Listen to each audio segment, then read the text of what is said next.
জাসেদ মামা, তোর তো ভিডিও একটা 1 মিলিয়ন ভিউজ হয়ে গেছে। আমরা জানতাম তোর দ্বারা হবে।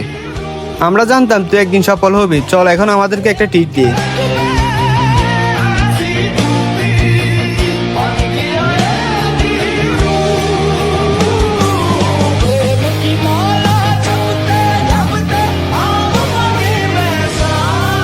বন্ধু, মাথায় একটা স্ক্রিপ্ট আসছে, চল একটা ভিডিও করবো, ক্যামেরাটা একটু ধরবি?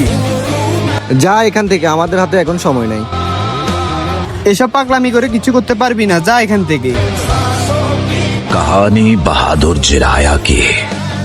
उम्मीद है अब इसका अंत थोड़ा बेटर होगा।